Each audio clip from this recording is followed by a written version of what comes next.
Bueno, buenos días a todos.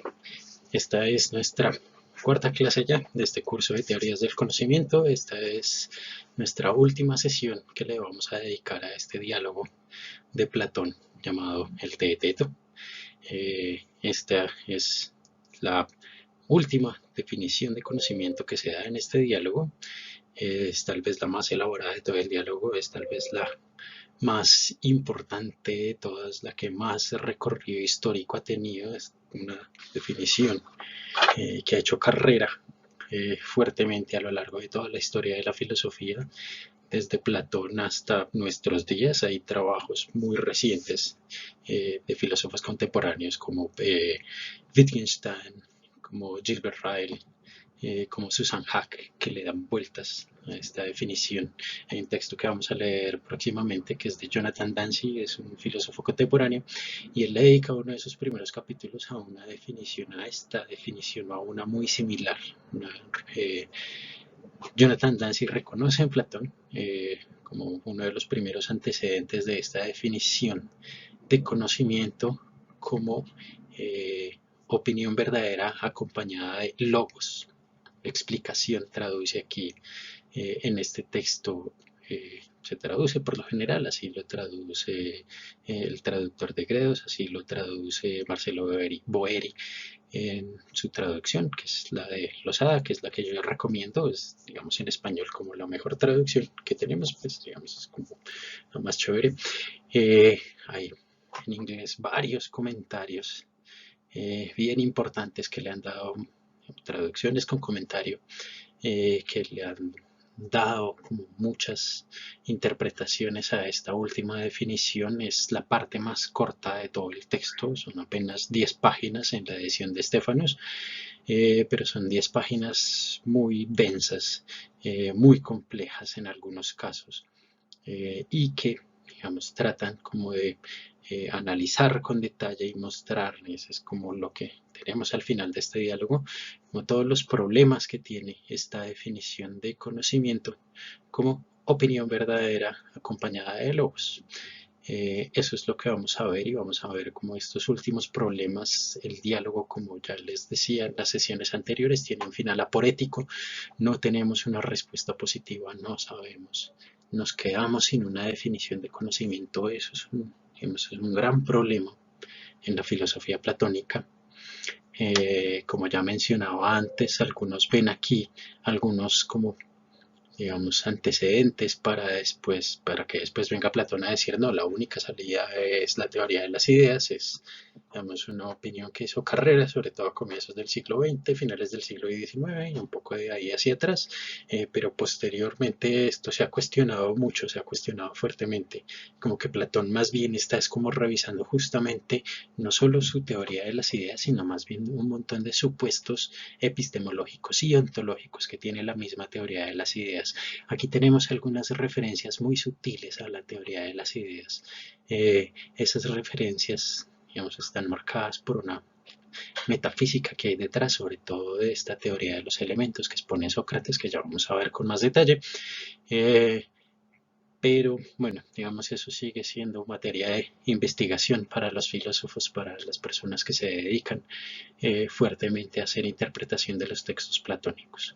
Vamos a pasar al texto para ver qué nos encontramos en este, en algunos casos, difícil texto, en otros casos brillante, porque hay unas, digamos, hay unas objeciones que son realmente geniales que Platón le propone a esta definición de el conocimiento como opinión verdadera acompañada de explicación. Sigamos.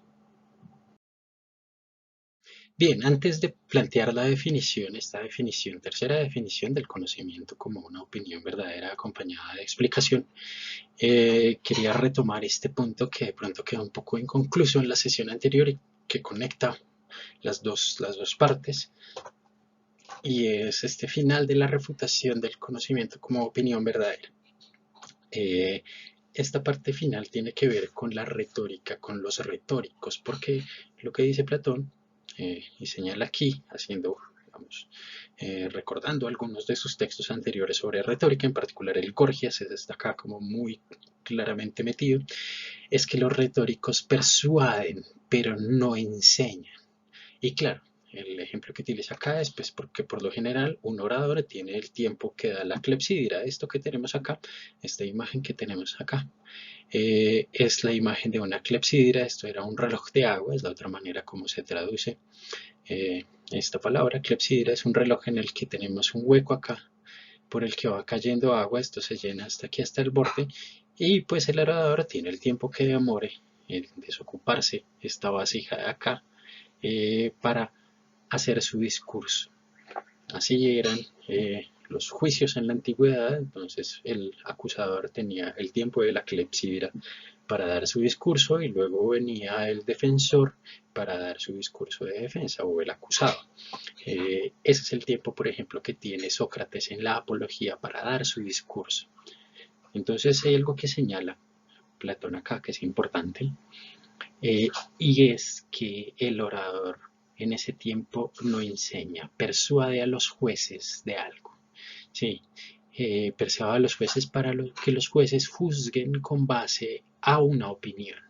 Sí, entonces, claro, el tiempo no es suficiente, y ese es un poco el punto de Platón acá, para que el juez aprenda algo. ¿Y por qué no lo va a aprender? Pues porque simplemente el juez se va a quedar es con la opinión que más verosímil o que más aceptable le parezca, pero no va a tener efectivamente conocimiento. ¿Por qué? Si yo estoy en un juicio eh, y yo traigo un testigo, pues el testigo sí tiene el conocimiento de lo que sucedió, pero el juez no va a tener conocimiento, va a tener opinión, va a tener una opinión eh, a la que Platón está llamando aquí. Supongamos que el testigo es veraz, está hablando con la verdad, pues el juez se va a quedar con la opinión verdadera, pero eso en ningún momento se puede calificar de conocimiento porque el juez no estuvo en la escena del crimen, no estuvo en la situación en la que sí estuvo el testigo. El testigo tiene conocimiento, el testigo declara,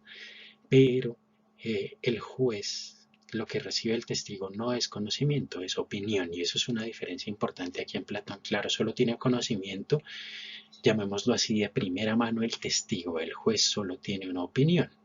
Es aquí hay una conclusión que saca Platón, y es que si la opinión fuese verdadera, uno no tendría que decir que el juez sabe. Sí, el juez no sabe, el juez basa su veredicto en una opinión. Sí, claro, ¿cuál es el problema con esta definición de conocimiento? Que tendríamos que aceptar siguiendo esta definición de que el conocimiento es opinión verdadera, hasta ahí, pues que el juez conoce, pero realmente el juez no conoce. Entonces no podemos aceptar finalmente esta definición de conocimiento como opinión verdadera. La definición se queda corta, es limitada. Entonces tendríamos, y eso es lo que trata de hacer Sócrates aquí, tendríamos que ponerle algo más a esa definición, porque no basta con tener opiniones verdaderas para decir que uno tiene conocimiento. Sí, esa es, digamos, la parte final de esta primera, de esta segunda definición, perdón, como conocimiento, como opinión verdadera. Tendríamos que pasar a una tercera. Veamos qué es lo que sucede aquí. Después, qué es lo que propone Menón para mejorar esta definición. Observen que cambiamos de la primera definición, que era conocimiento como percepción. Tuvimos digamos, una primera crítica dura, y es que pues no todas las percepciones son verdaderas, y distinguir una percepción, digamos, la percepción ni siquiera se puede calificar como verdadera o como falsa. La percepción es y fin. Pero cuando tenemos conocimiento sí tenemos que poder evaluar de alguna manera. Y por eso, digamos, se cambió el discurso en el diálogo para pasar de percepción a opinión, porque las opiniones sí se pueden evaluar. Si uno puede decir opinión verdadera, opinión falsa, ahí podemos distinguir. Entonces esto es mejor, digamos, en teoría. Vamos avanzando un poco en nuestra comprensión de lo que es el conocimiento, pero decir que el conocimiento es opinión verdadera es muy limitado, porque se nos cuelan cosas como esto, como el veredicto del juez, que no podríamos calificar como efectivo conocimiento. Ese es el punto acá. Sin embargo, este asunto de la opinión, digamos que ha sido como la parte que nos queda en el diálogo, siguen tanto Sócrates como Teeteto dándole vueltas, bueno, sí, tiene que ser opinión verdadera, pero parece que tenemos que ponerle algo más. Miremos qué es lo otro que le ponen de más aquí en el diálogo. Bien, como explicaba hace un momento, entonces, lo que dice aquí Teeteto, porque este es Teeteto el que está proponiendo esta tercera definición, es que a la opinión verdadera hay que añadirle algo, añadirle logos, es la expresión que utiliza aquí Teeteto. Esta expresión es sumamente compleja en griego, es tal vez una de las expresiones más complejas que tenemos de la filosofía antigua. Es esta expresión de logos. Aquí el traductor Boeri, Marcelo Boeri, él ha traducido por explicaciones, una traducción más o menos estándar que hay de este término en este diálogo, al menos en las traducciones que hay tanto al español como al inglés, incluso en el francés también. Es esta la expresión que se utiliza para traducir logos aquí, explicación, dar cuenta de algo. Esa es un poco la idea. Tengo una opinión, pero aparte de eso digo por qué creo o por qué considero que esa explicación es acertada. Esta opinión es acertada. Doy una explicación. Eh, históricamente, a este modo de definir el conocimiento se le ha llamado el análisis tripartito del conocimiento. Tripartito pues porque tenemos tres partes acá. Lo primero es que tenemos una opinión, ¿sí? En las versiones más contemporáneas, sobre todo las que provienen de la filosofía analítica. Se traduce esto como creencia en este sentido más bien psicológico del término, no en el sentido religioso, ojo, porque eso es algo muy fácil de confundir, no, aquí estamos hablando más bien en el sentido psicológico, de que un sujeto crea alguna cosa, es decir, que la tenga de alguna manera en su cabeza, digámoslo hasta ahí, yo creo que está haciendo sol, ¿sí? Digamos, es lo que podríamos aceptar en este momento, podríamos decir, claro, entonces, lo primero es que el sujeto tenga algo en su mente, en su cabeza. Lo segundo, pues, es que eso sea verdadero. Aquí tenemos esto es chévere porque son todos los elementos que tienen todas las teorías del conocimiento y es que detrás del conocimiento siempre pues va a estar la verdad. Algo que suponemos del conocimiento es que siempre es verdadero. Un conocimiento falso no es conocimiento, es otra cosa. Decir conocimiento falso es una cosa absurda. Sí, es como decir el 2 es un número impar. Sí, es una contradicción. Llamarlo así por el mismo significado de las palabras, aunque eso tiene problemas y no me voy a meter con ellos ahora. Pero cuando hablamos de conocimiento estamos hablando necesariamente de cosas que son verdad, que son verdaderas y eso digamos es como la parte positiva de toda esta reflexión que hicieron antes tanto Sócrates como Teeteto sobre la opinión verdadera. Tenemos opinión o creencia incluso, ¿sí? En lo que les decía en las versiones contemporáneas esta es la expresión que se utiliza, creencia verdadera acompañada de logos. Las versiones contemporáneas para esta parte ponen justificación y tenemos, eso lo vamos a ver más adelante en el curso, unas teorías de la justificación. ¿Qué es justificar algo? Justificar en este sentido de dar razón de algo, de dar cuenta de algo, ¿sí? De explicar por qué es ese algo, ¿sí? ¿Cuál es su fundamento? Entonces, esa es otra manera de traducirlo acá. Y es que damos cuenta de qué es lo que sostiene esa creencia. Aquí hay algo importante para conectar, por ejemplo, con esta parte final del diálogo Menón, en donde se propone algo muy similar, ¿sí?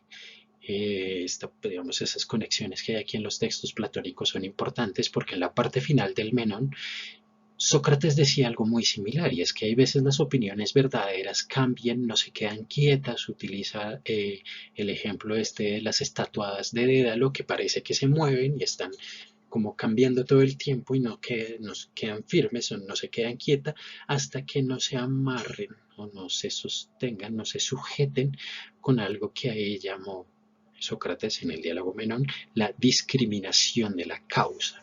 Y las expresiones, la expresión griega aquí, digamos, nos recuerda un poco esta expresión que está utilizando aquí Sócrates de logos.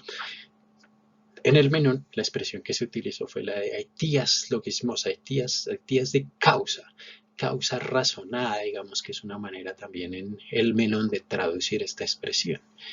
Y eso, según se decía en el Menón, era conocimiento.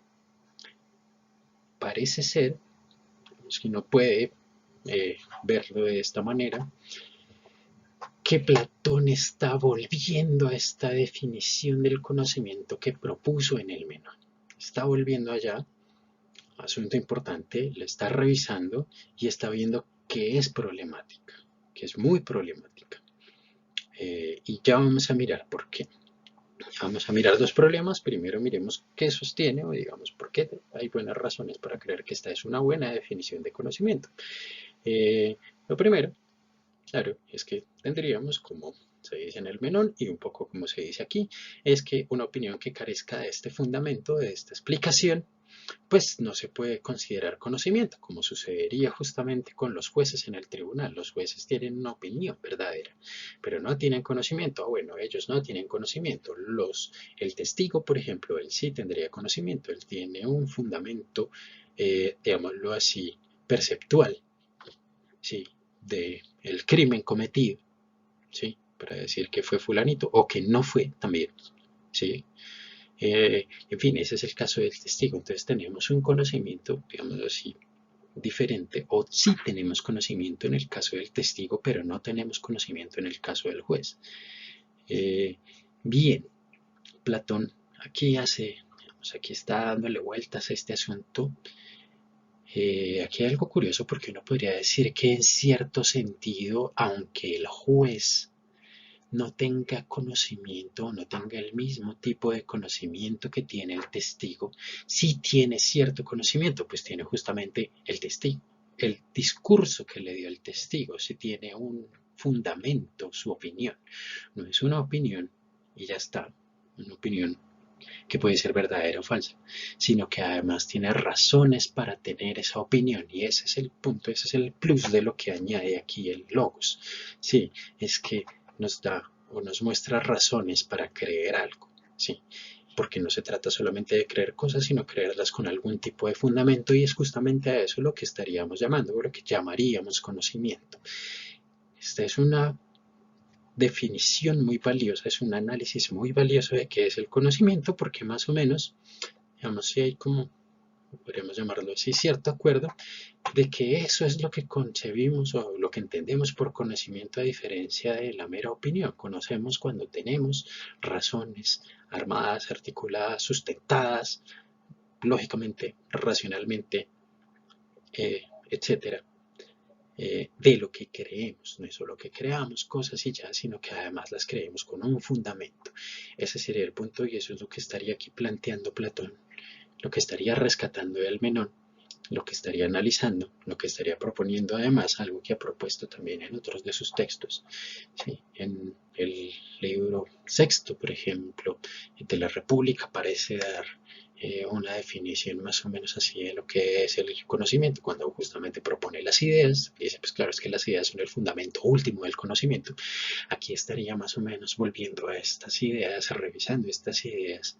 Son unas ideas muy fructíferas o lo han sido a lo largo de la historia, es una definición o un análisis del conocimiento muy fructífero a lo largo de la historia, no solo de Platón, Aristóteles también hace algo muy similar, esto lo veremos posteriormente. Y no solo Aristóteles, o sea, casi toda la tradición filosófica que ha buscado como dar una definición de conocimiento, ha buscado cuál es el fundamento del conocimiento. Bueno, podría haber incluso ahí, por ejemplo, en esta discusión tan famosa, que también veremos en este curso más adelante, entre empiristas y racionalistas en la modernidad, pues los empiristas creían que el fundamento del conocimiento era la percepción, ¿sí? Por eso empirista es la empiria, ¿sí? La percepción, la sensación, lo que vemos, lo que llega a nuestros sentidos, eso dicen ellos que es el fundamento del conocimiento, mientras que los racionalistas dicen no, esa no es la base de nuestro conocimiento, la base de nuestro conocimiento es más bien la razón misma. Esta es una gran discusión. Sí, la discusión por los fundamentos. Esta la veremos más adelante, el fundamento del conocimiento. Y eso es algo que propone aquí Platón y que está planteando y que está revisando y eso es lo que hace tan interesante esta última parte. Y es que tenemos lo que les decía hace un momento, unas críticas aquí muy importantes que caberían incluso a estas teorías posteriores de qué es el conocimiento. Miremos con detalle qué es lo que dice Platón al respecto de esta definición. Bien, tenemos aquí algo que da Sócrates, una suerte de explicación que da Sócrates de esta definición, que es más bien como una teoría, pero que Sócrates la da como en un sueño. Él dice, no, yo como que vi esto en un sueño. Y le pregunta a Teteto, vamos a ver si tú tuviste el mismo sueño que yo cuando planteaste esta definición o cuando la pensaste. Y digamos, lo que dice el sueño más o menos es que hay unos elementos, ¿sí?, que componen todas las demás cosas.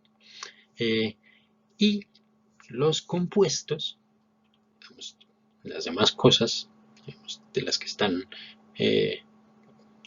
digamos que son las cosas que existen, están compuestas de unos elementos.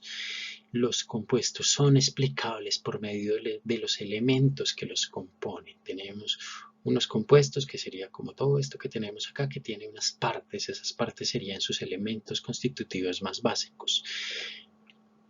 ¿Qué es lo poderoso de esta explicación? Pues que los compuestos, cualquier compuesto, se podría explicar a partir de los elementos que componen ese compuesto. De allí tendremos una cosa bien interesante, y es que los elementos básicos fundamentales de los que están compuestas todas las demás cosas, pues ellos son inexplicables, ellos solo tienen nombre, dice Sócrates. Tienen nombre, pero no tienen una explicación. ¿Por qué? Porque si tuvieran explicación, serían compuestos. Solamente los compuestos tienen explicación. Aquí hay algo bien curioso, y es, si tenemos esto, pues conocimiento en sentido estricto solamente lo tenemos de las cosas que son compuestas. Esa es como una conclusión de esta teoría. Sin embargo, observen esta distinción que hace Sócrates: los elementos son perceptibles, ellos sí se pueden percibir, pero no se conocen. Tenemos aquí, esto se ha llamado así como en la tradición interpretativa de este diálogo del Teeteto, una asimetría cognitiva. Una cosa es conocer el compuesto, otra cosa es conocer, entre comillas, tendríamos que decirlo así, los elementos. No los conoceríamos propiamente, los percibiríamos, pero no los conoceríamos. ¿Por qué? Porque lo que sí conocemos es el compuesto. Esta es, digamos, lo que aquí tenemos, una asimetría. Por un lado están los compuestos, que están llenos de varias cosas, y por otro lado, como a la base, estarían los elementos que soportan el compuesto. Así estaría, digamos, armada esta estructura epistemológica a partir de unos elementos básicos y unos compuestos que están hechos de estos elementos básicos, primarios, fundamentales. Aquí esto es una cosa muy chévere que hace Platón acá, aunque no menciona muy bien las referencias. Claro, lo pone como un sueño que tuvo Sócrates, pero hay un montón de referencias a muchas teorías de los presocráticos. La mayoría, y esto Aristóteles iba a ser más juicioso con esto, sobre todo en el libro primero de la física. Ahí está. Digamos, estas teorías mucho mejor explicadas provienen de los presocráticos. Los presocráticos, más o menos, muchos de ellos sí tenían esta idea de que había unos elementos básicos de los que se componía todo lo demás.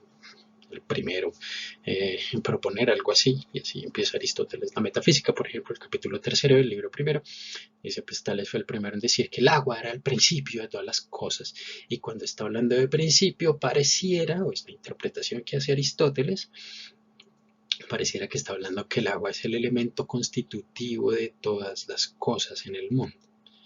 Claro, después vino Anaximandro y dijo, no es el agua, tendría que ser un elemento indeterminado. Sí, tendría que ser, y pues justamente le dio ese nombre, y lo conocemos, tenemos la expresión griega es apeiron, es el principio de todas las cosas, sería un elemento indeterminado. Observen esto, incognoscible, ¿sí?, solamente perceptible, pero a partir del cual surgen los demás, ¿sí?, y los demás no elementos, porque digamos, no, en esta teoría de Sócrates no los podríamos llamar ya elementos: agua, fuego, tierra, aire, ya no los llamaríamos elementos. Aquí hay una cosa curiosa en Platón, Y es que Platón no se va por esta vía de análisis, a Platón toma otra vía de análisis de esta distinción entre elementos y compuestos, no toma esta vía física, no toma esta vía de los presocráticos, de los físicos, toma otra vía, otro camino, menos físico. ¿Por qué lo hizo? No lo tenemos muy claro, pero que si conocía estas teorías, claro que las conocía. Tal vez digamos, la más famosa versión de estas teorías que Sócrates sí conocía era la de las homeomerías de Anaxágoras. Anaxágoras proponía que todo en el cosmos, absolutamente todo, está compuesto de homeomerías. Esta palabra es la conjunción de dos términos, homoios, que quiere decir igual, y mere, que griego quiere decir parte, de partes iguales. Esta teoría de Anaxágoras me parece bien interesante, bien curiosa, y es si tenemos un montón de partes iguales, todas que se mueven, se desplazan, se empujan las unas a las otras, se empujan movidas por el nous, este nous que es como un intelecto divino en Anaxágoras. Que se proponía Anaxágoras. Entonces, pues claro, yo cuando me como algo, por ejemplo, dice Anaxágoras, es una explicación que me parece bien curiosa, bien interesante. Cuando yo me como, por ejemplo, un pan, pues ese pan está compuesto de homeomerías y el hecho de estar compuesto de homeomerías es lo que permite que yo, que también estoy compuesto de homeomerías, pueda asimilar ese pan. Entonces yo me como el pan está compuesto de homeomerías, yo también, en últimas, el pan y yo estamos hechos de lo mismo. ¿Sí? Entonces eso permite que el pan de alguna manera se transforme en masa muscular, grasa, azúcar, panza, que no tengo, lo que sea. Sí, se transforma, pero lo que se transforma es el compuesto, no el elemento. Esa es una cosa muy chévere de la teoría de Anaxágoras. Y eso parece ser que es lo que está aquí planteando Platón, o lo que quiera analizar Platón, que tenemos unos elementos básicos, ¿sí?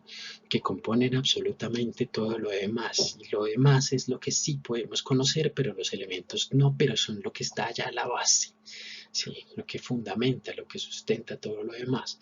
Esta es la teoría de los físicos. Aquí lo que les digo, la referencia no es explícita, pero uno sí puede ver aquí como una alusión a estas teorías de los presocráticos. Bien, este asunto de esta diferencia entre elementos y compuestos nos permite resolver un montón de problemas que ya habían sido planteados por algunos filósofos, como por ejemplo estos problemas de las divisiones ad infinitum que planteaban filósofos como Zenón de Lea, por ejemplo. Si Zenón de Lea proponía o decía, por ejemplo, que si uno dividía, uno podría seguir al infinito dividiendo cualquier cosa. Entonces, al final, pues, ¿de qué estaba compuesto?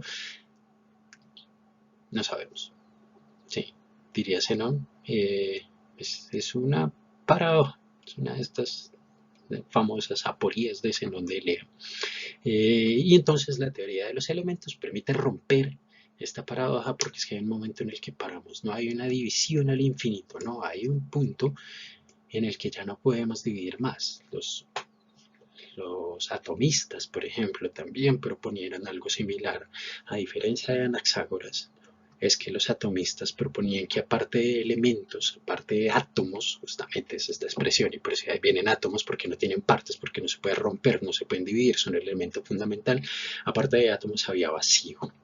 Es una teoría súper novedosa, es algo súper radical que proponen los atomistas, porque por lo general para los filósofos griegos el vacío era algo impensable, era el no ser de Parménides, es algo de lo que ni siquiera se puede hablar, que no puede existir, porque si existe, sí, pues ¿cómo es que lo que no es existe? Eso es contradictorio, eso es parte como de lo que propone Parménides en su poema sobre la naturaleza. Por eso para Parménides el no ser no existe, pero los atomistas son los primeros así en proponer radicalmente que sí existe tal cosa como el no ser, el vacío en el que se mueven los átomos.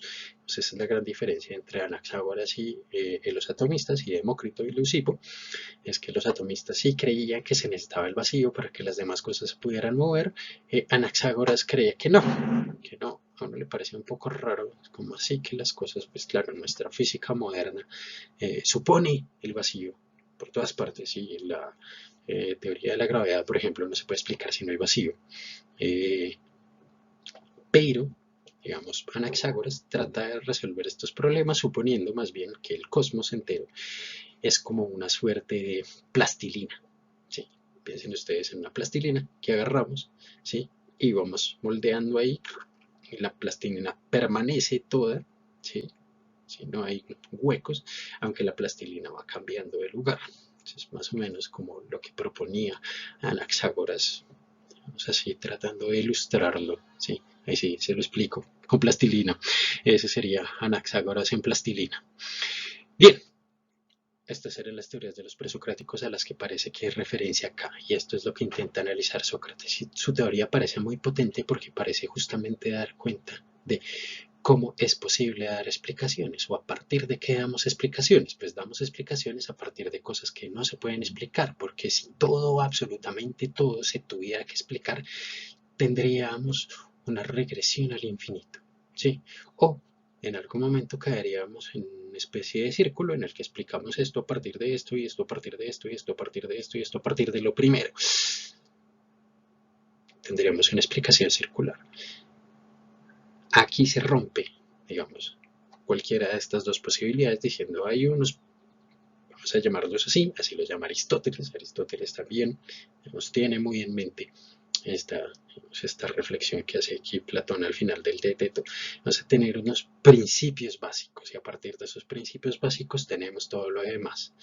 Lo que supone la teoría, entonces, como estaba hablando hace un momento, es que tenemos una simetría cognitiva sobre los elementos y sobre los compuestos. Los elementos los percibimos, pero no los conocemos. Los compuestos sí los conocemos. ¿Y por qué los conocemos? Porque tenemos de ellos una explicación que sea a partir de los elementos. Esa es la teoría que hay acá. Eso es lo que está proponiendo pues el sueño de Sócrates, pues esta teoría de los elementos que plantea Sócrates a través del sueño. Veremos qué sigue, qué pasa con esta teoría. Bien, les decía yo hace un momento que Sócrates no hace este análisis como físico de la teoría de los elementos, sino que hace un análisis completamente distinto, radicalmente distinto, y es que él toma, digamos, esta teoría a partir de su acepción más básica. ¿Cuál es esta acepción más básica? Pues que la palabra elemento, en griego, stoikeion, ¿sí? Quiere decir letra, ¿sí? Y compuesto, pues por compuesto justamente está utilizando la expresión sílaba, ¿sí? Sílabe viene de sin, que en griego quiere decir con, y lambano, tomar, coger, coger cosas juntas. Eso quiere decir literalmente una sílaba. Una sílaba es dos cosas que están juntas. Es digamos, el análisis que hace Sócrates aquí es un análisis más bien desde la gramática. Pero antes de iniciar el análisis, vemos que esto es lo que plantea Sócrates y por eso quiere hacer este análisis, que es que él tiene una duda, pues esta es la duda que guía de aquí como toda esta reflexión final sobre la definición de conocimiento, y es si es posible tener conocimiento a partir de algo que es incognoscible, que es intrínsecamente incognoscible. Esa es la duda que Sócrates tiene acá. Y vamos a mirar si esa duda es genuina, porque parece que lo es. Pero ¿por qué es genuina? Bueno, pues vamos a mirar.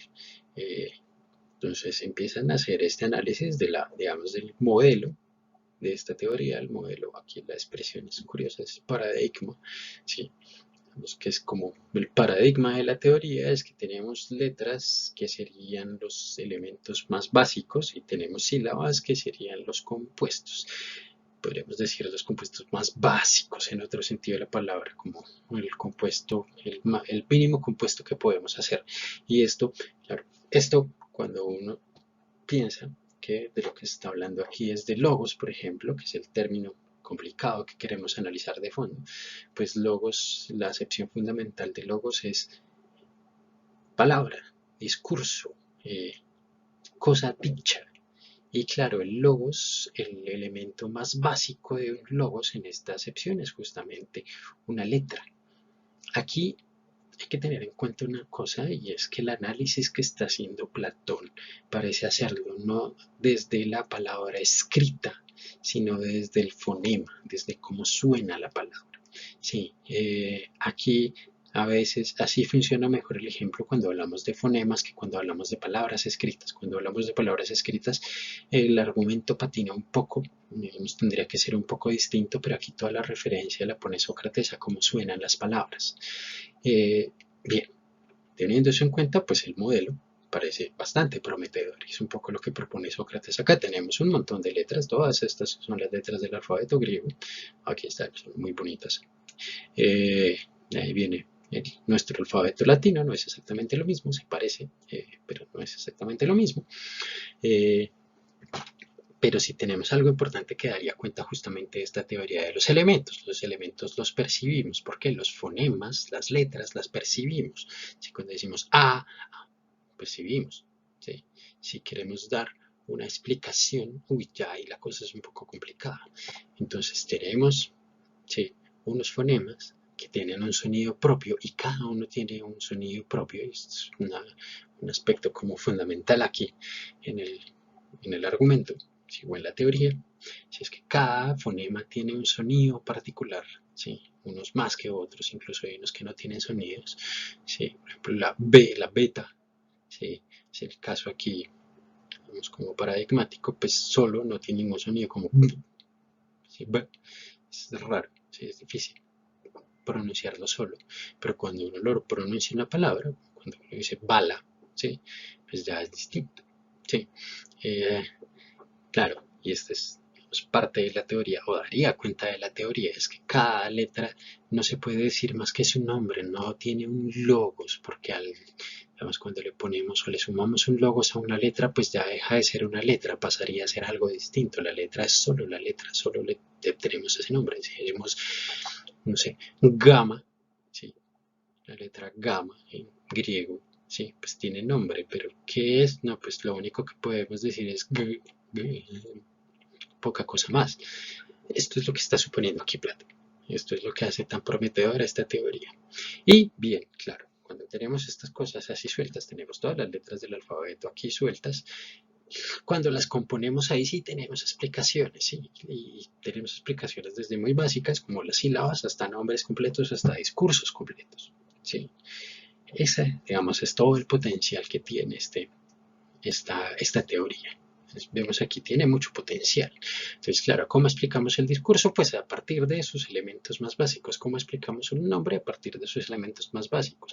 ¿Cómo explicamos la sílaba? Que sería el compuesto, digamos, el primer tipo de compuesto que podemos hacer, pues a partir de las letras.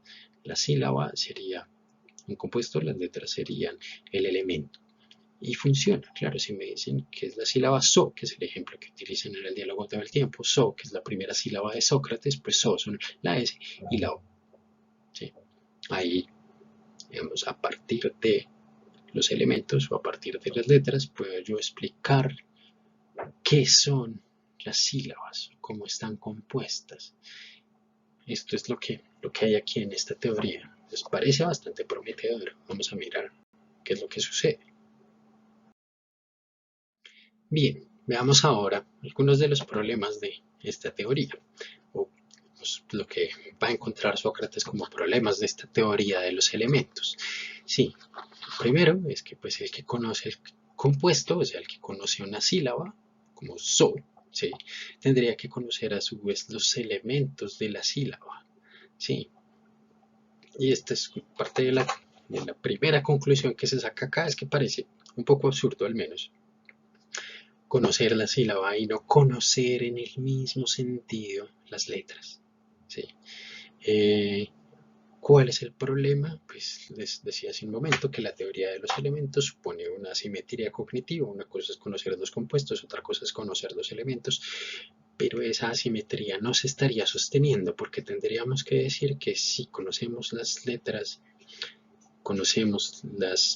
si conocemos la sílaba, necesariamente tenemos que conocer las letras, pues tenemos que decir que las dos cosas las conocemos de igual manera. No habría simetría. Habría un primer problema con la teoría. Sí. Y claro, aquí hay una cosa un poco más complicada, y es que por lo general uno cuando se aprende el alfabeto, pues empieza primero conociendo las letras y posteriormente sí conoce a las sílabas, o al menos así es como, al menos hoy en día, y yo creo que en el mundo antiguo era muy similar, pues primero uno aprendía las vocales, luego las consonantes, o los distintos, y luego sí juntaba las letras para construir palabras. Claro, entonces Sócrates dice esto, está un poco raro porque es que entonces no podemos decir que es que los elementos en este sentido, el elemento de letras, sean incognoscibles. No, tendríamos que conocer las dos cosas al mismo tiempo. ¿Sí? Entonces de pronto es así, de pronto es de otra manera. Y eso es un poco la otra posibilidad. Entonces, ¿cuál es la otra posibilidad? Pues que la sílaba es una unidad que tiene una forma única.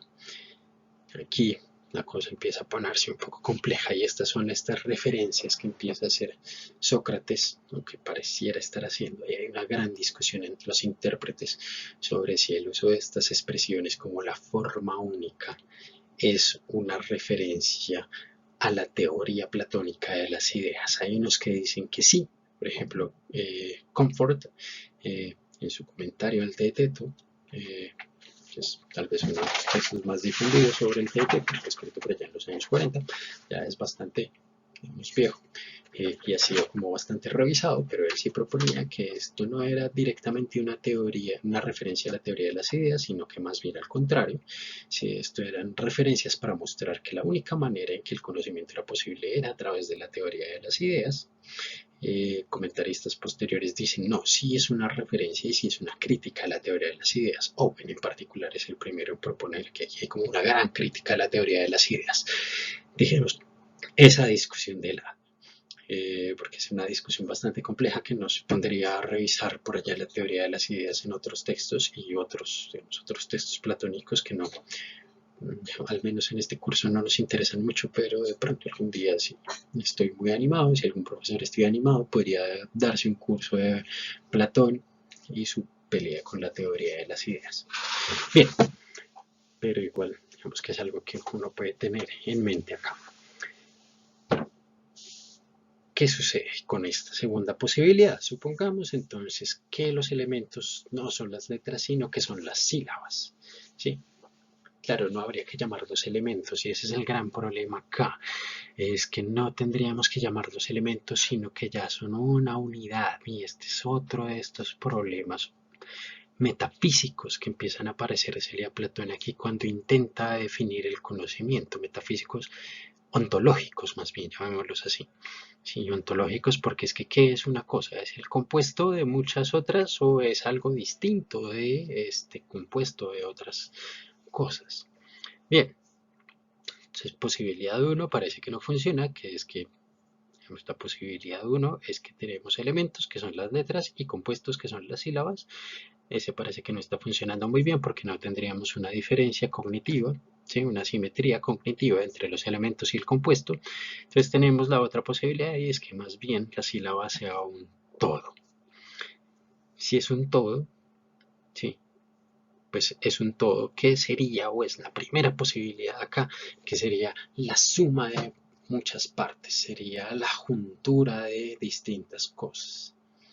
Bien, pero aquí hay algo que dice que empieza a ser un poco complejo, empieza como a mostrar estas complejidades ontológicas que hay aquí detrás, es que el todo, topan, esta expresión en griego, no parece ser igual a la totalidad, o sea, a todas las partes juntas, y aquí la expresión en griego es otra, es colon, son dos expresiones que tienen los griegos para todo, y la totalidad todo es todas las cosas juntas, y pan es el todo, ¿sí? Bien, ahí en español no tiene palabras como por ejemplo panteísmo. ¿Sí? El panteísmo supone que es que todas las cosas en el mundo son Dios. Es un uso del término panteísmo. Y otra cosa es, por ejemplo, el holismo. ¿Sí? El holismo es que todo, absolutamente todo está relacionado, aunque cada cosa es distinta de las demás. Observen que incluso en estos dos términos hay como ciertas diferencias y es que pues, los panteístas suponen Los panteístas son monoteístas al mismo tiempo. Hay un solo Dios porque es que un Dios es todas las cosas.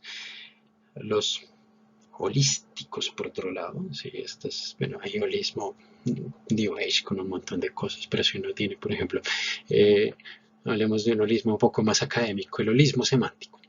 El holismo semántico propone que el significado de las palabras están dados por la totalidad del lenguaje y no por una palabra independiente del resto de todas las demás. Ese es el holismo semántico. Vamos así explicado un poco a la carrera. Claro, no es que una palabra sean todas iguales, sino que es que el significado está conectado a absolutamente todo el lenguaje.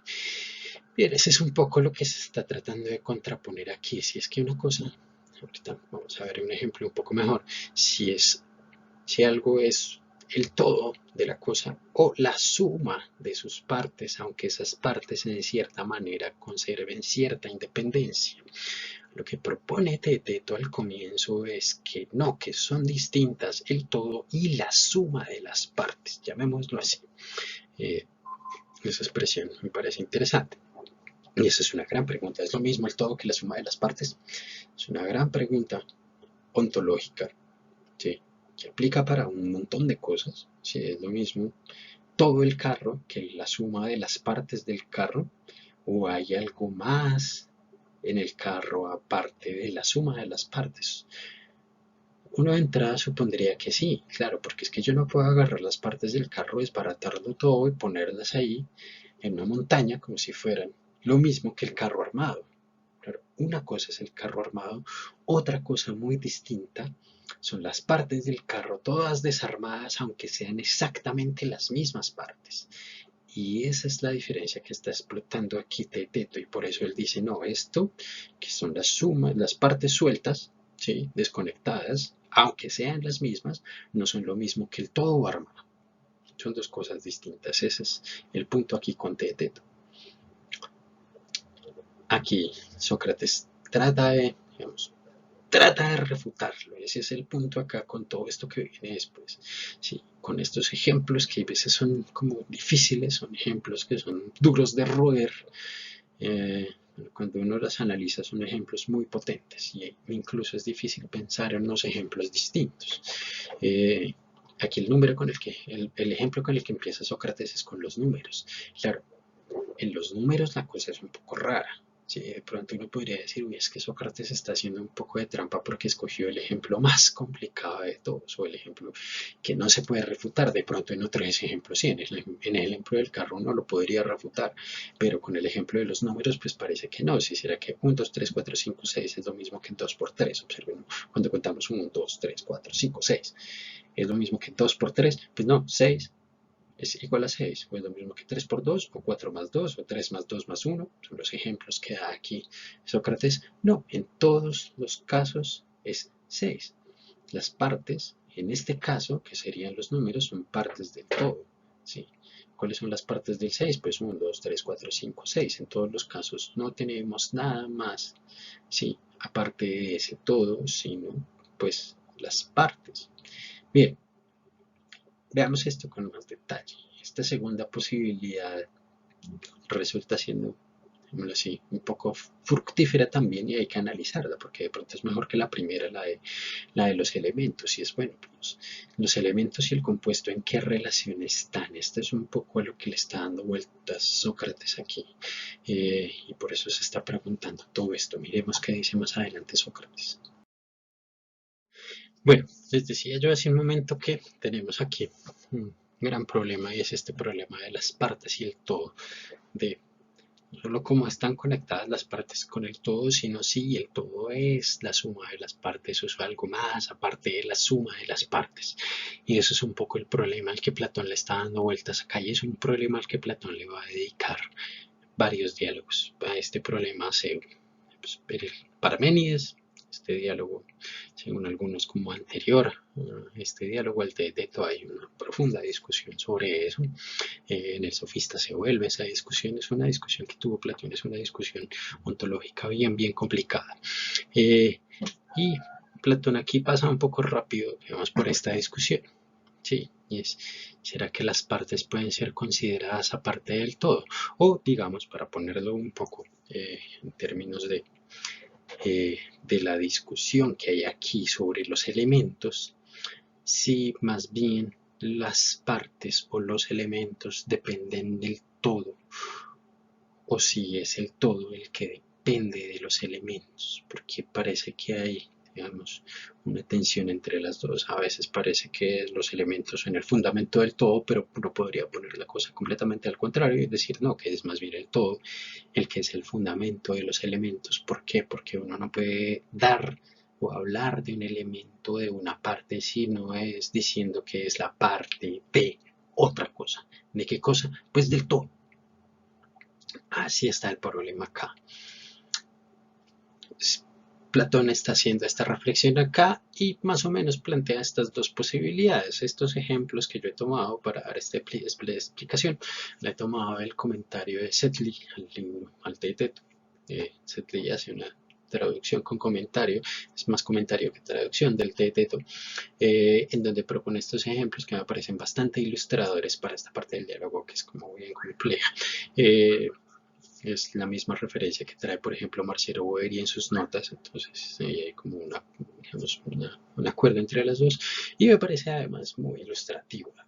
Pues, ¿cuál es la diferencia acá? ¿Cuál es? Miremos las dos posibilidades. Tenemos la primera posibilidad es que las partes sean algo uno, aparte del todo, o la segunda posibilidad es que no lo sean. Sí, que las partes no sean algo distinto del mismo todo. ¿Cómo así? Expliquemos esto con ejemplos. Veamos la primera posibilidad, que son distintos el todo y la suma de las partes. Y aquí tenemos este ejemplo, que fue el que mencioné hace un rato, es el ejemplo de un carro. Pues claro, con un carro tenemos sus piezas sueltas, tenemos el volante, ¿sí? Aquí estos fueron los iconitos que encontré aquí para la presentación, pero no podría poner un montón de cosas más. Eh, no puede poner que las llantas, que el chasis, que las sillas, que el motor, que la caja de cambios, que el radiador, que la amortiguación, que cada una de las partes que pueda tener un carro, uno las puede poner acá. Eh, Uno podría decir que una llanta, por ejemplo, es algo independiente del carro, es ontológicamente separable del carro, porque es que la llanta, digamos, existe independientemente de que exista el carro. Aquí uno puede poner también incluso ciertas excepciones a eso, porque uno podría decir, bueno, hay una llanta que nunca se ha usado, ¿sí?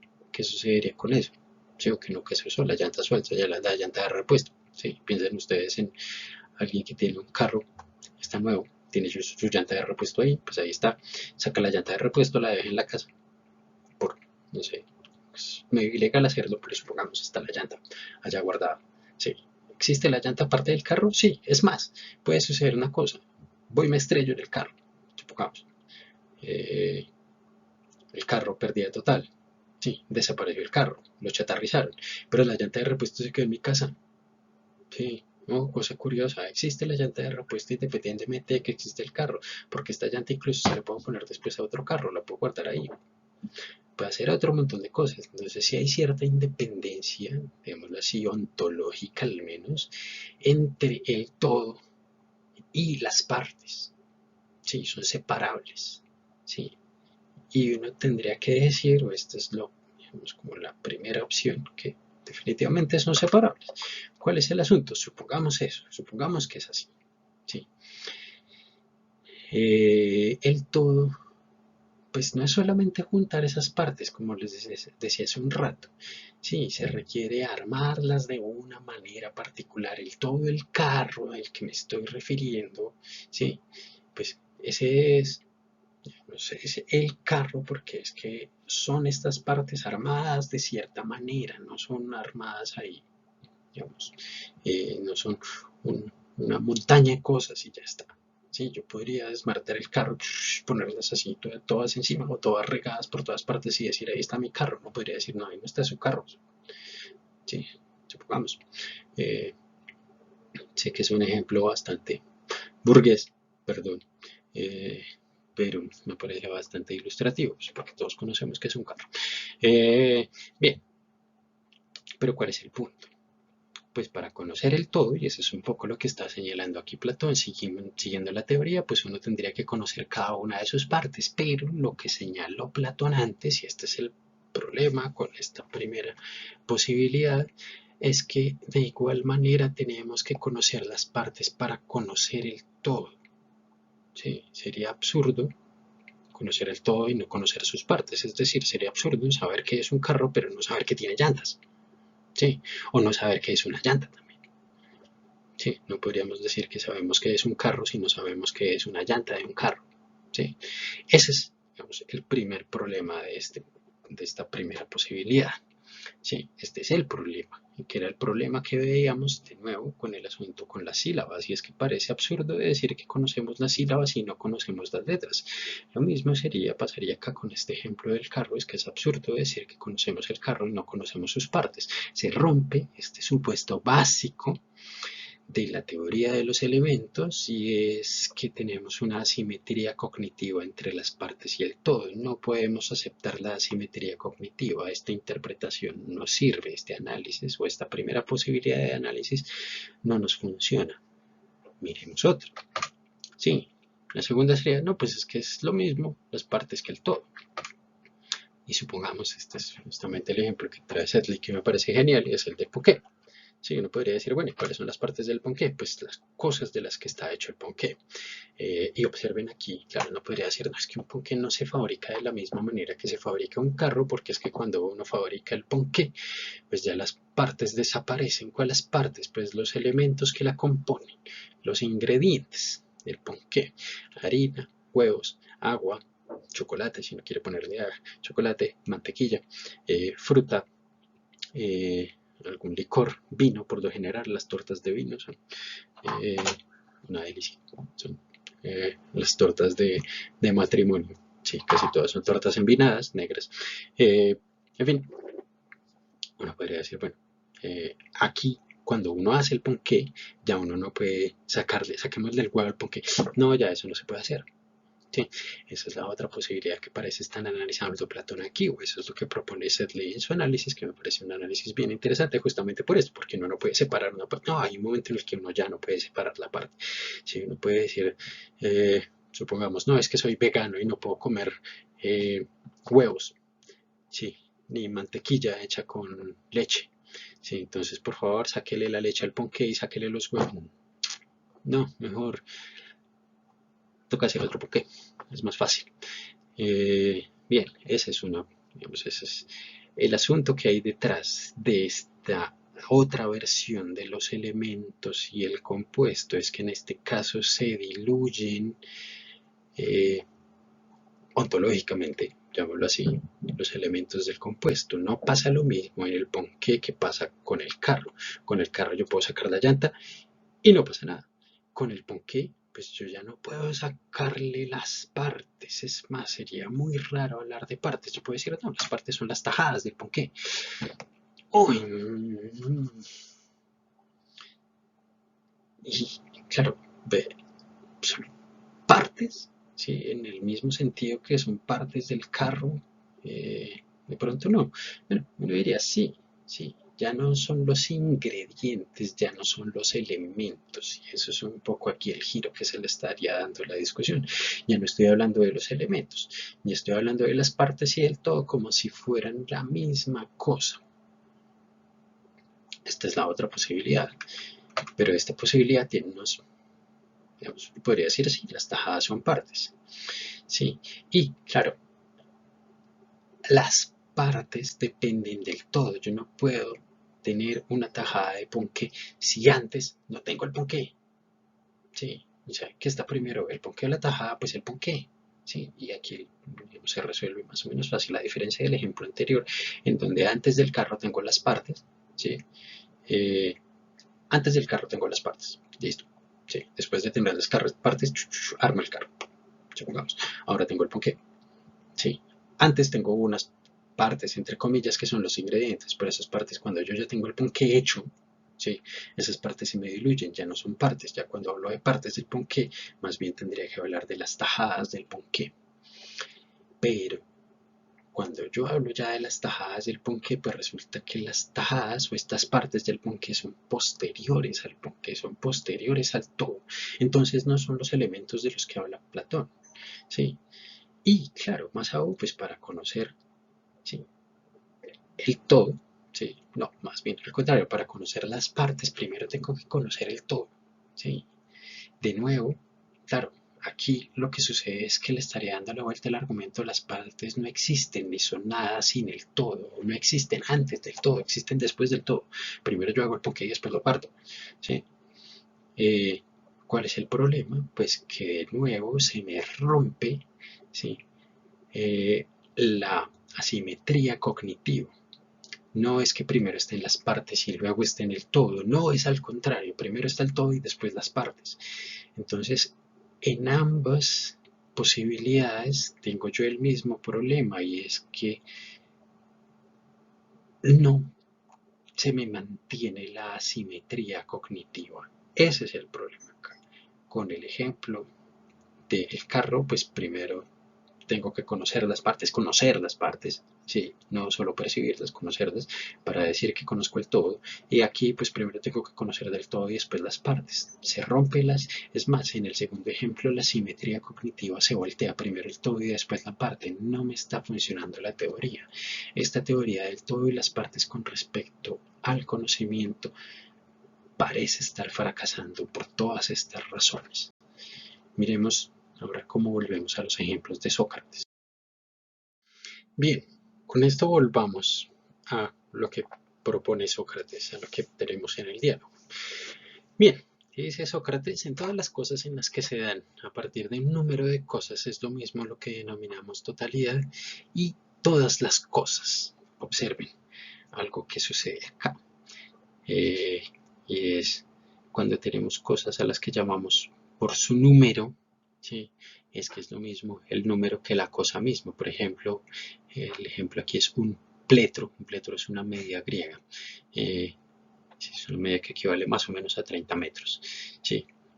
Si es lo mismo el número del pletro o el pletro. Es más, podemos decir si es lo mismo el número de un metro y el metro. ¿Cuál es el número del metro? 100 centímetros. ¿Sí? ¿Qué es un metro? 100 centímetros. Es curioso porque generalmente pues la medida básica es el metro, ¿sí? Entonces uno define todas las demás medidas a partir del metro. Eso es lo que se hace, pues como en el sistema de medidas actual. Claro, lo que pasa es que definir el metro es una cosa súper complicada. Hace unos años teníamos el metro patrón de París y hay una discusión genial, por ejemplo, en Wittgenstein sobre si el metro patrón de París mide un metro, o sea, ¿por qué el metro patrón de París mide un metro? No otra cosa. Hoy en día el metro se mide con base en la luz, ¿sí? Esa es como la manera, digamos, como más firme que ha encontrado la física hasta el momento de definir un metro, porque es que el metro patrón de París es una barra de 1 metro de largo hecha de iridio, pero pues el iridio finalmente se encoge, se estira con el calor, ya todos los elementos o todas digamos, las cosas físicas se deforman con el tiempo, ¿sí? El calor las expande o el frío las contrae, etcétera. Entonces, pues hay problemas con definir las medidas de esta manera. Eso es un gran problema, las medidas. Omitamos ese problema. Volvamos al ejemplo de Platón, al ejemplo que propone aquí Sócrates, y es bueno, es lo mismo, digamos, cuando decimos la medida o el número de un pletro, es el pletro, son lo mismo. No podemos distinguir una cosa de la otra. Como antes, cuando decíamos que el 1, 2, 3, 4, 5, 6 era lo mismo que el número 6. Es un poco el mismo ejemplo puesto de otra manera. Cuando definimos algo a través de su número, pues es lo mismo que el número. Lo mismo el número de un estadio. Esto es curioso. Digamos, es chévere, eso medían los estadios griegos, 180 metros. Nuestros estadios actuales, bueno, nuestras canchas de fútbol, por ejemplo, miden 100 metros. Los estadios griegos medían 180 metros y pues era digamos, la vuelta famosa que tenían que correr los atletas era de 180 metros ida y vuelta, aproximadamente. El número de soldados de un ejército y el ejército. Tengo un ejército de 1000 hombres. Sí. Tengo un ejército de 1000 hombres. Sí. Estoy contando digamos, por el número. Sí. Y aquí el ejemplo es bien curioso, porque es que los soldados pueden estar en su casa, pueden estar de vacaciones, pueden estar donde sea, pero pues el ejército son esos 1000 hombres. ¿Sí? Así, en esos términos lo pone Sócrates. ¿Esto es por qué? Porque para este tipo de ejemplos aplica lo que veíamos en el segundo ejemplo, en el de la torta, y es que yo no puedo, digamos, yo tengo la unidad, yo tengo la totalidad, y los elementos los defino en función de su número, de la totalidad, o sea, tengo primero el todo y luego tengo cada una de las partes. Eso es lo que está sucediendo acá. En ese caso, el total de las cosas, ¿sí? El número y sus partes, la suma, son lo mismo. ¿Sí? Es lo mismo que teníamos como con el ejemplo del pastel, con el ejemplo del ponqué. Eh, el ponqué es igual a la totalidad de partes de ponqué. ¿Sí? Hay unos ponqués, por ejemplo, que uno puede comprar que vienen ya previamente partidos, ¿sí? Vienen porcionados, entonces vienen las porciones de ponqué. El ponqué son las porciones de ponqué. ¿Sí? No es una cosa distinta, aparte de las porciones del ponqué, podría uno decir esto. ¿Sí? Claro, entonces en ese caso y en estos ejemplos que está analizando Sócrates acá, pues son lo mismo el todo y la suma de las partes. Sí, esta es la primera posibilidad. Ahora, bueno, la segunda posibilidad, sí, y es, claro, es el otro ejemplo para volver a la sílaba, pues que la sílaba no es la suma de las letras. ¿Sí? Si lo que tenemos es entonces ahora que la sílaba no es la suma de las letras, ¿sí? Pues las letras no las podríamos ni siquiera llamar partes de la sílaba.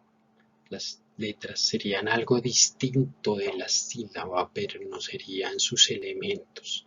Otra cosa distinta, porque la sílaba sería una unidad que no tendría ella misma partes. ¿Sí? Sería una forma única, absolutamente indivisible. Y observen esto, bueno, uno puede tener fonemas, pero muchas veces uno de los fonemas, sí, una cosa son los fonemas, esto en lingüística es más o menos claro, pero otra cosa distinta es el análisis de las palabras, ¿sí? Y ya, el análisis cambia de nivel y son niveles que no son comparables. Yo no puedo transformar un nivel en otro nivel, no, son análisis completamente distintos, ¿sí? Y es más, ¿sí? Yo cuando hago, por ejemplo, cuando se hace semántica, cuando se busca el significado de una palabra, pues uno no recurre a las sílabas, si acaso a las raíces y los digamos, ciertos morfemas, ¿sí?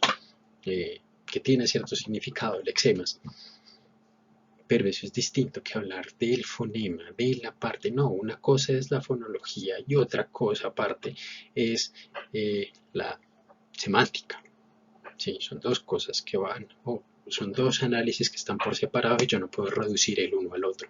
Y eso es lo que estaría proponiendo aquí Platón, pues que la sílaba es una forma única, que si su análisis es distinto del de juntar elementos. No, no se trata de juntar elementos, se trata de otra cosa. Bien, y la conclusión de esto es, pues, tengo este problema con los elementos y los compuestos, o sea, tengo un problema metafísico allá súper complicado con el que no me voy a meter, pero sea como se responda a ese problema metafísico, no puedo dar cuenta de la asimetría cognitiva que supone la teoría de los elementos. Y esa es la conclusión acá y eso es lo que derrumba la teoría. ¿Sí? Porque es que tanto elementos como compuestos, sean de una manera, sean de otra, sean de esta posibilidad, sea que el todo exista antes que las partes, o sea que el todo y las partes sean cosas separadas, tanto de una manera como de otra, ¿sí? Yo necesito el mismo conocimiento de ambas cosas por separado. Yo no es que suponga uno que conozco y otro que no conozco, pero que es su fundamento del otro. Esta es la gran crítica de Sócrates a esta teoría. Eso es lo que hay detrás de este asunto con los elementos. Esto es súper problemático para una teoría, digamos, que suponga que yo tengo conocimiento con base en cosas que no son cognoscibles. No, ¿cuáles cosas no son cognoscibles? Yo necesito conocimiento para las dos. Pero entonces ya la teoría no me sirve para explicar cómo es posible el conocimiento. Eso es lo que está sucediendo acá y eso es lo que está proponiendo Platón. Y esto es un gran problema para el conocimiento. Esto es un gran problema porque entonces a partir de qué cosas yo conozco, ¿sí? A partir de qué cosas yo armo mi conocimiento, a partir de cosas más simples, no, lo que prueba Sócrates es que por ahí no es definitivamente. A partir de cosas más básicas, bueno, básicas en qué sentido. O tendría yo, pues es tal vez la solución aristotélica, que decir que hay distintos tipos de conocimiento. Sí, pero si quiero tener una única teoría del conocimiento, no puedo dar cuenta de esta simetría cognitiva porque tengo cosas que no conozco. Sí, todas las cosas que conozco en principio estarían en el mismo lugar. Y entonces, pues ya la teoría de los elementos no funciona. Esa es la conclusión de esta parte del diálogo. Sí, esto así se derrumba un poco esta primera gran teoría propuesta por Sócrates, esta teoría de los elementos. Hay otras posibilidades, vamos a mirar las otras posibilidades, que es con lo que se culmina esta parte del diálogo, o pues con lo que culmina ya el diálogo en general. Bien, dice Sócrates que de pronto lo que no se ha tenido en cuenta muy bien es que logos, esta expresión, que es la que da como nombre a esta, o pues lo que diferencia a esta tercera definición de la anterior, es que logos tiene distintos significados y de pronto pues solamente se analizó uno. Pero de pronto los otros pueden ser más prósperos. Y Sócrates plantea aquí tres distintos significados de la palabra logos. La primera, esta es la expresión que utiliza Sócrates, pues logos quiere decir, así en términos súper básicos, hacer manifiesto el pensamiento de uno por medio de la voz con expresiones y nombres. ¿Qué es un logos? Pues decir cosas que están en el pensamiento. He puesto aquí este ejemplo que tal vez es como un ejemplo muy ilustrativo de lo que uno supone por qué es un logos, y es que un logos es esta cosa, el discurso, ¿sí? Ya, palabras, ¿sí? Que yo tengo de cosas que tengo aquí en la cabeza que provienen de otras cosas que vienen de aquí afuera. Esta es otra, así como teoría que está suponiendo Platón, que hizo mucha carrera a lo largo de la historia, es esta teoría más bien representacionalista de la mente. Platón no lo pone tan explícito, pero lo está suponiendo acá, y es que de alguna manera cuando yo pienso cosas, pues pienso cosas que están por fuera de acá. Y todo esto está, digamos, a la base de este análisis tripartito del conocimiento, y es que aquí yo tengo mi creencia, ¿sí? La que tengo en la cabeza, por eso al comienzo de la clase yo les decía que era esta acepción más bien como psicológica de la palabra creencia, mi opinión, aquí está mi opinión, que la tengo en la cabeza, que se corresponde de alguna manera con esto que tengo en la realidad. Digamos, esto que tengo en mi cabeza representa la realidad, por eso sería considerado la teoría o una teoría eh, como representacionalista del conocimiento, ¿sí? Es que nuestra cabeza representa de alguna manera lo que está en el mundo. Esto es lo que está proponiendo aquí Platón, o lo que supone un poco su teoría. Y pues a partir de esto yo tengo un discurso. Sí, es más, el análisis tripartito supondría que yo tengo una creencia que es verdadera porque está relacionada con esto que está acá afuera, y además está justificada porque, claro, y aquí está el problema, ¿qué es lo que estamos entendiendo por logos, por razón? Está explicada de qué manera, porque simplemente la podemos poner en palabras. No, por ahí no es. Por ahí no es, porque cualquiera puede poner en palabras cualquier cosa que tenga en la cabeza y no necesariamente vamos a tener opiniones correctas. Yo puedo, ¿sí? Eh, tener aquí esta idea en la cabeza, pero resulta que esto no es una rana, sino alguna otra cosa, ¿sí? Eh, un objeto distinto. Aquí vienen, por ejemplo, todas estas críticas que veíamos antes, y es, bueno, ¿qué pasa cuando yo tengo un error perceptual? ¿Sí? Si tengo un error perceptual, pues el logos no me asegura que yo tenga una opinión correcta, ¿sí? O yo creo que son ranas, pero resulta que no son ranas, sino sapos. Y esa diferencia, claro, un biólogo se la sabe de memoria, pero yo no. Sí, entonces, ¿qué es una rana o un sapo? Sí, yo puedo creer que es una rana, pero viene un biólogo y me dice, no, ¿cuál rana? Es un sapo. Bueno, en fin, no por poder darle un nombre a lo que yo tengo en la cabeza, puedo decir que tengo conocimiento. Este es por lo que es descartada esta primera o este primer significado de logos, que es tal vez el significado más básico. Bien, pasemos al segundo. El segundo, y aquí Platón vuelve, digamos, este asunto de, no, pues el segundo pueden ser más bien los elementos que componen ese algo. Sí, y aquí el ejemplo justamente era el que dábamos hace un rato, el de las partes de un carro, ¿sí? Las ruedas, el eje, el armazón, los aros, el yugo, ¿sí? Todo esto.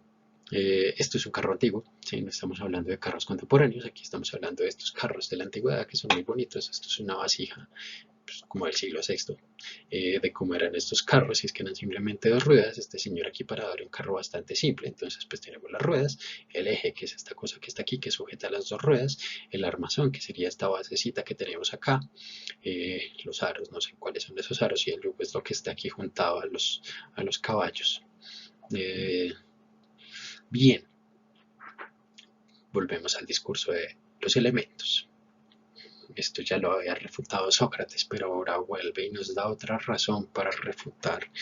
Eh, claro, aquí ya no como una teoría de elementos y compuestos, esa es la diferencia acá, es que antes suponíamos que había diferencia entre los elementos y el compuesto, pero aquí dice no, lo que tenemos es unos problemas todavía más complicados, si es que puede.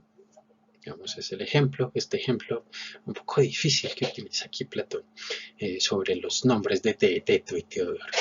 Sí, es que puede que alguien dé una opinión correcta con explicación, pero que no llamemos conocimiento, sí, con logos. Por ejemplo, sí, por ejemplo, cuando alguien escribe Teto, aquí observen que estamos pasando ya no de los fonemas, sino más bien al lenguaje escrito. Así que hay un salto también en la explicación y ese salto es importante. Sí, que alguien escribe Teto y lo escribe correctamente, así como se escribe en griego. Esta es la versión griega Theaititos, Theaitetos, en griego antiguo. La eta en el griego moderno se volvió ita, pero en el mundo antiguo pues era eta. Entonces Theaitetos. Alguien escribe correctamente Teto, pero resulta que no sabe cómo escribir Teodoro y escribe así Teodoro, como si fuera con tau, no con teta. Suenan muy parecido. Eh, la diferencia hay veces, a menos de que uno esté como acostumbrado, hay veces imperceptible. ¿Sí? Es como nos sucede, por ejemplo, a nosotros, los latinoamericanos, cuando escuchamos a los españoles pronuncian la fe y la feta de manera distinta. ¿Sí? Para nosotros no es perceptible. ¿Sí? Ellos por el solo oído reconocen que va con C o que va con Z, pero para nosotros es la fe y la Z. Y es como, pero no entendí nada. ¿Sí? Eso puede pasar con alguien que esté aprendiendo el griego. Ese es el ejemplo que está poniendo aquí Platón, que está presente a Sócrates. Y es que puede que haya alguien que escriba Teodoro correcta, perdón, que escriba Teto de manera correcta, pero escriba mal Teodoro y le escriba con Tau, sí, en lugar de escribirlo con Teta. Cuando eso sucede, pues claro, es alguien que no sabe. Sin embargo, si le preguntamos cómo se escribe teta, no es que se escribe teta, eta, alfa, a. Según la definición, como me dio la explicación correcta, es decir, como me mostró los elementos correctos, tendría conocimiento. Pero resulta que no, porque es que en otros dados comete errores, entonces conoce unas cosas pero otras no. Cuando decimos eso, tenemos que renunciar a esta teoría de los elementos, porque es que tener conocimiento no se trata de conocer unos elementos por separado, sino tener una cosa un poco más amplia. Sí, sí, no podemos decir que sabe de gramática, pero no sabe escribir Teodoro. No, espere, esto es contradictorio, tendremos que decir que no sabe, está aprendiendo. Sí, de pronto le podemos señalar el error y de pronto lo corrija. Bueno, entonces de pronto cuando lo corrija sabrá. Cuando decimos que sabe, aquí hay, claro, observen este cambio radical aquí en Platón y es que pasa más bien a dar una teoría holista del conocimiento. Es que se trata de conocer, cuando decimos que conocemos es que lo conocemos todo, no que conocemos sus elementos. Entonces decir que el logos es recurrir a los elementos no me está funcionando. Sí, no funciona porque yo puedo conocer algunos elementos, pero yo no llamo a alguien conocedor, sino hasta que conoce el todo. Ese es el punto acá. Por eso no me funciona esta acepción de logos para decir que el conocimiento es opinión verdadera acompañada de logos. No se trata de conocer elementos, se trata de conocer otra cosa. Veamos la última posibilidad. Bien, tenemos aquí el último significado del término logos, y es el de diferencia, ¿sí? El de algo que distingue a una cosa de todas las demás, ¿sí? Una señal por la cual lo que se preguntó se diferencia de todo lo demás. Eso es, digamos, esta última acepción de logos que tenemos acá. Y el ejemplo que aparece aquí es el del Sol, ¿sí? El Sol es la más brillante de las cosas que se desplazan en el cielo alrededor de la Tierra. Claro, hay algo que distingue el Sol de todas las demás cosas que se desplazan por el cielo alrededor de la Tierra, y es que es la más brillante. Cuando queremos decir que es el Sol, pues esta es una buena definición. Sí, observen, esto me parece aquí bien chévere de Platón, y es que ya de lo que está hablando es de definiciones. Sí, cuando uno quiere dar un logos, pues uno dice, ¿qué es esa cosa? Eh, esto, pues esto es importante en muchas discusiones, y esto vamos, también sigo haciendo cuña. Esto es Aristóteles. Aristóteles le sacó mucho provecho, digamos, a este asunto de que la definición expresa el ser de la cosa. El ser, la expresión que utilizaba Aristóteles para eso es la esencia de la cosa, la expresa. La definición no es la cosa, pero la expresa. Eso decía Aristóteles. De hecho, digamos, digamos, este asunto de definir, la escolástica utilizó justamente como la estrategia aristotélica para definir cosas, y es que uno define cosas primero mostrando a qué género pertenecen y luego mostrando en qué se diferencia esto específico de la clase de cosas o el género de cosas a las que pertenece. Esto fue, digamos, la escolástica le sacó mucho provecho a esta manera de construir o de hacer definiciones. Sí, fue más o menos como la versión estándar de definiciones, incluso no solo la escolástica, la biología contemporánea. Uno podría decir que fue fundada de alguna manera la taxonomía, por ejemplo, por Linneo, aunque ya hay antecedentes importantes en el mundo antiguo, sí, precisamente, no exactamente en Aristóteles. Aristóteles nunca hizo una taxonomía, pero sí la hizo, por ejemplo, Plinio el Viejo.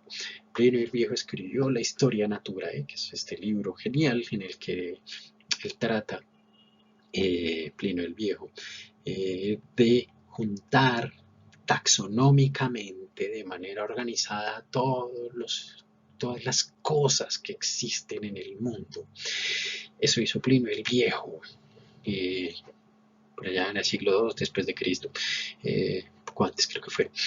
Bien, justamente es lo que hace Linneo en su famosa obra El Sistema Naturae, que es esta obra que sigue siendo utilizada por los biólogos para clasificar los seres vivos, ¿sí? Y los clasifican justamente por género y especie. Claro, la clasificación es mucho más compleja, mucho más sofisticada. Tenemos reinos, tenemos familias, tenemos géneros, especies en la última parte. El nombre científico de un animal se da justamente en términos de género y especie, y esto tiene su antecedente en esto que está proponiendo aquí Platón, en que cuando queremos decir qué es algo, cuando queremos dar el logos de algo, pues lo que damos es una diferencia. Cuando queremos conocer algo, ¿sí? Pues decimos que lo conocemos cuando decimos en qué se distingue de todo lo demás. Entonces es como la importancia que tiene este último significado de logos, que es un significado muy usado, este asunto de la diferencia específica, ¿sí? Cuando yo quiero decir, y observen que en la antigüedad esto fue un clásico, y es que es un ser humano. Pues un ser humano es un animal, pertenece al género de los animales, el tipo de cosas animales, ¿sí? Los seres humanos somos animales para los antiguos, ¿sí? No se les olvide.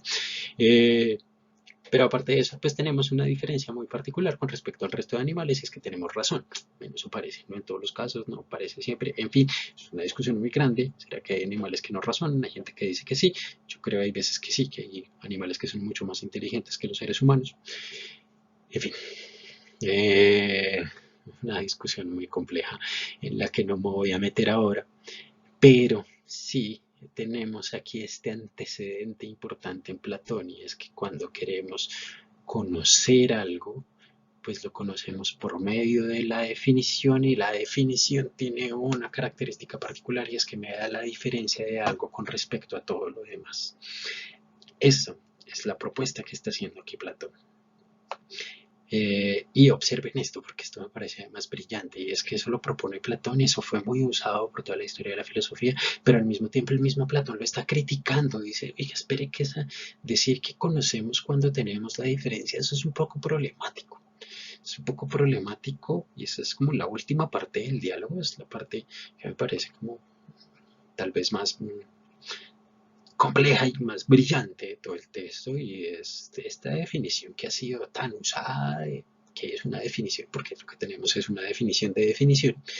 El mismo Platón dice, si esa es una buena definición de definición, definir de esa manera dando una diferencia no nos da al mismo tiempo conocimiento. Y eso es un problema. ¿Por qué? Porque a partir de definiciones no tendríamos exactamente conocimiento, o al menos no cuando hablamos de definiciones en estos términos de que las definiciones nos dan diferencias. ¿Por qué? ¿Cuál es el problema? Miremos el problema con detalle. Pues por cuando yo opino sobre una persona, sobre lo que sea, pues al comienzo no tengo en cuenta su diferencia. Cuando yo percibo a una persona, pues yo no tengo en cuenta su diferencia con respecto a las demás personas. Es una persona y ya está. Yo no puedo decir que conozco a Sócrates o que conozco a Teeteto, ¿sí? Cuando tengo una opinión, pues cuando tengo una opinión no me interesa su diferencia con respecto a todo lo demás, ¿sí? Con respecto al resto de personas. Bueno, yo puedo decir, y en esto, aquí esto es curioso, está este parecido que hay entre Sócrates y Teeteto, es que ambos son chatos, ambos son calvos, ambos son personajes muy parecidos. Claro, Teeteto es un jovencito, Sócrates es un viejo, de pronto Teeteto no era tan calvo, aunque hay gente que sufre de calvicie a los 15 años, sí, de pronto es el caso, no teníamos aquí suficiente información, pero sí tenemos este asunto de la chatez que es tan característica de Sócrates, y por eso lo llamo Meneon, el pez torpeo, la mantarraya. Las mantarrayas pues no tienen tropa, sí, sí. O, sí, digamos, esta es como la, la imagen que hace Menón de Sócrates, y pues parece que Teeteto también era chato. Entonces, pues en esos casos ambos se parecen, ¿sí? Y aquí viene un asunto importante. Esto, digamos, es un poco eh, cuando yo percibo, y recuerden que digamos que refutamos el hecho de que la percepción fuera conocimiento, cuando yo percibo a alguien, percibo sus diferencias. Entonces, cuando yo opino sobre esa persona, pues cuando yo tengo la opinión la baso ya teniendo en cuenta las diferencias. Sí, la diferencia no es algo que venga posterior a la opinión misma. Bueno, y entonces, si este es el gran problema, ¿para qué le añado yo la diferencia a algo de lo cual ya tengo opinión? Sí, sí, la opinión, o sea, la diferencia viene dada por la misma percepción. Yo percibo cosas, percibo a Sócrates, percibo a Teteto y los percibo como distintos, pero cuando yo ya tengo la percepción ya los percibí como distintos. Entonces, ¿para qué quiero la diferencia? ¿Para decir que conozco a Sócrates y conozco a Teteto cuando soy capaz de distinguir a los dos? No, es muy problemático. Es muy problemático porque para eso no requiero conocimiento, me basta con la sola percepción. Y si me basta con la sola percepción, pues decir que cuando yo conozco es porque conozco la diferencia, realmente no estoy sumando nada. A decir que cuando yo tengo una opinión sobre pues es que yo supongo, y observen, este es un poco también el punto, supongo que Teeteto es distinto de este de Sócrates, que son diferentes. Antes, cuando yo tenía la sola opinión, ya tenía la diferencia. ¿Para qué le añado ahora la diferencia? ¿Para decir que tengo conocimiento? No, ya la tenía. Entonces me sobra la diferencia. Y ese es un poco el punto aquí en Sócrates. Esto es como, sí, sí, sí, para que ya pongo la diferencia, si la pongo, pues vendría supuesta en la opinión misma. Entonces, definir el saber o definir el conocimiento con base en dar una diferencia terminaría siendo algo así como definir el conocimiento o el saber como opinión verdadera acompañada de la explicación del saber o del conocimiento que ya tengo. Se me vuelve redundante la definición de conocimiento. eso es lo que está pasando cuando añado la diferencia, pues porque conozco la diferencia, era algo que ya sabía, bueno, si ya lo sabía, entonces, ¿qué le añado ahora? No, estoy redundando, estoy yendo en círculos. Y así acaba este diálogo. Sí, así acaba este diálogo y esta diferencia tampoco me funciona. Y observen que sí, es una cosa como muy arrasadora esta crítica final, porque es que entonces yo cuando digo que tengo conocimiento, cuando sé que distingue algo de todo lo demás, no me basta con la opinión, me basta con la percepción, me basta con otras cosas. No necesito decir que tengo conocimiento. Y entonces, sí, ¿qué hacemos con el conocimiento? Sí, aquí hay un montón de interpretaciones sobre cuál es la gran moraleja de este diálogo. Eh, yo voy a decir simplemente la razón por la cual lo puse en este curso. Y es porque, digamos, un poco, esto es bien de los filósofos, o de pronto es muy de mi formación, y es que lo importante no es tanto la teoría, lo importante son los problemas filosóficos. Y hablar de conocimiento es hablar de un montón de problemas que tiene decir que tenemos conocimiento. Y hay muchas teorías, y todas son problemáticas, y todas tienen sus peros, todas tienen sus excepciones, todas tienen sus... hay unas muy elaboradas, hay unas muy chéveres, hay unas muy entretenidas, hay unas muy complejas.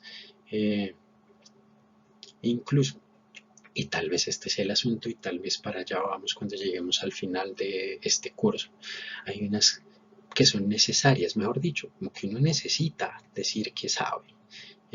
Por ejemplo, para volver a este ejemplo de Sócrates, aquí al comienzo de esta clase, cuando juzgamos, ¿sí? Cuando vamos a un juicio y tenemos que, si supongamos que estamos en el mundo griego y somos jueces, pues tenemos que declarar que alguien es culpable o inocente, pues es que esa persona, si declaramos mal, se puede morir injustamente, ¿sí? El conocimiento es necesario. Sí, para un montón de cosas. Si yo tengo hambre, pues yo tengo que tener algún tipo de, voy a llamarlo así, de certeza, ¿sí? De que lo que yo coma no me va a matar, sino que me va a hacer bien.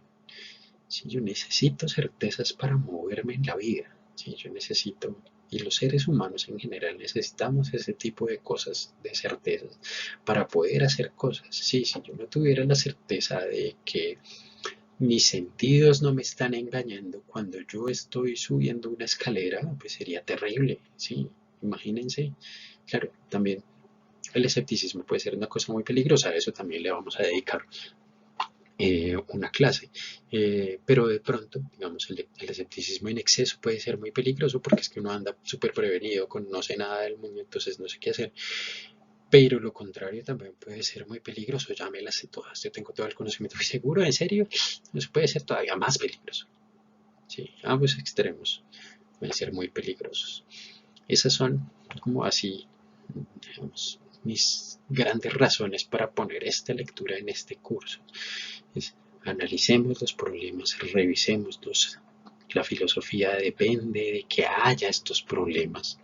Y la filosofía no se va a acabar jamás porque tal vez nunca seamos capaces de resolverlos absolutamente. De pronto se nos olvidan, de pronto cambia el enfoque. Los enfoques han cambiado mucho a lo largo de la historia. Este es el enfoque platónico. Cuando lleguemos a la modernidad, el enfoque va a ser bien distinto. Es más, uno podría decir que en la modernidad la epistemología fue mucho más importante que en el mundo antiguo. Pero en el mundo antiguo ya había cosas, ya estaba Platón, estuvo Platón y dejó cosas interesantes y de pronto no las leímos con suficiente juicio. Y por eso a mí me gusta siempre volver a los antiguos, porque de pronto uno encuentra ya nuevas luces para plantear nuevas teorías o para criticar las teorías que ya existen. Entonces, volvamos a los antiguos. La historia es muy importante. Sí, la historia de las ideas es muy importante porque es que de pronto estamos cometiendo errores que ya se cometieron antes. Entonces, pues es mejor evitarlos. Sí, y no que venga alguien y nos diga como, ah, pues que no leyó Platón, con razón.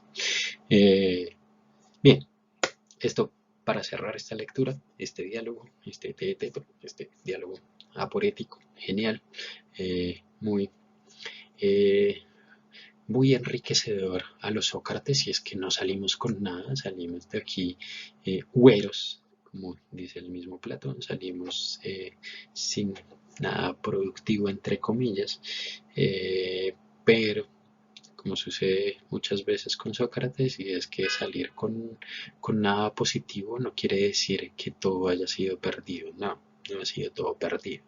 Salimos, sí, al menos con un montón de objeciones que uno le puede hacer a muchas teorías del conocimiento y que nos pueden servir para después. Voy a dejar hasta acá. Muchas gracias a todos. Espero que haya sido claro esta sesión de hoy en este texto tan difícil, pero al mismo tiempo tan chévere. Ya saben, dudas, preguntas, comentarios, lo que sea, me escriben, me mandan un mensaje, me comentan. Bueno, en fin, trataré de responderles. No lo voy a poder responder. Pues, en fin, nadie, ningún filósofo puede dar una respuesta absoluta para todo, pero bueno, en fin, si tienen comentarios, se los agradezco. Y pues hasta la próxima clase, nos veremos la próxima semana. Chao a todos.